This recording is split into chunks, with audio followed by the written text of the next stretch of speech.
For most of human history, well, there were moments when it looked like maybe some god or other was going to use the climate in a punishing sort of way. The weather generally appeared pretty disinterested in human affairs. The climate wasn't personal. It was cyclical, like the book said. To everything there is a season, a time for every purpose under heaven. Those well-seasoned words come from Ecclesiastes. They don't excite much passion, but they're not intended for the person who lacks passion. They're for whoever's looking to moderate their passions with some wisdom, the sort of wisdom that counsels, hey, chill out, be cool, there's a time for this, and a time for that, and a time for that other thing. Don't race ahead of yourself. And I've always been consoled by talk like that.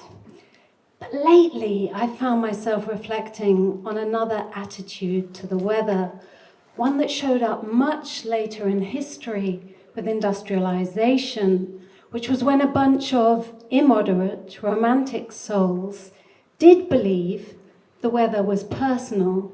Indeed, they thought it was in league with their own moods. Even around the time, that was considered unwise. If you fancied the meteorological climate was tangoing with your emotional one, then you were in the throes, it was said, of a pathetic fallacy. Today, though, that kind of pathos doesn't look like such a fallacy anymore. Now that we're all prone to sudden extremes, amidst periods of calm that we know deep down to be unseasonal and framed by an unremitting sense of dread and doom. We are the weather, it turns out. It reflects us, we reflect it. So, who is going to guide us now that the ancient, patient promise that this too will pass is no longer the case? And now that we can no longer look ahead and say with assurance that there is a time for this and a time for that, or depend upon the seasons recycling. Whoever today imagines that they already know, because they've seen it all before, how to weather the coming storm, must have fallen prey to their own pathetic fallacy. They must have been lulled by seasonality into imagining that the only lesson to be learned from history is the inevitability of its repetition, when what they really ought to have learned is something else, that history can unfold in ways far worse than we previously imagined. So much for wisdom. At times of crisis, we do need the passions, just as we need youthful rebellion and fools to rush in, and just as we need those with such fertile or even fervid imaginations that they can imagine things for better and for worse that nobody has had to imagine before. Climate change, the historian Dipesh Chakrabarty points out, has succeeded where our utopianisms have failed in turning us into a collective. It's a shared sense of catastrophe that advances this cause of a global politics. But this is a purely negative universality, one that doesn't override our differences, it exposes and exacerbates them, which doesn't alter the reality that what we face, however unequally, is happening to us all, is happening to all. Climate breakdown isn't seasonal, it's historical.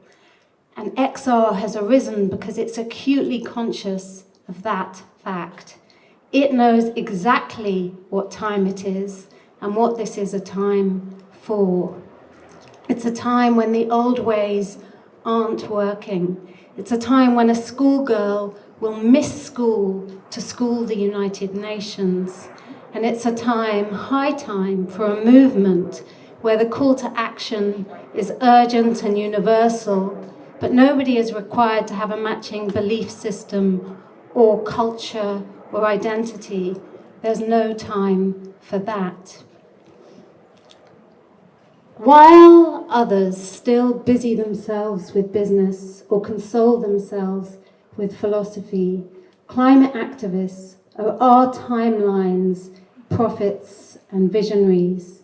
Like their forebears, and with the same frantic desperation in their hearts, they look upon a mad world and yet appear to that world to be the ones going mad.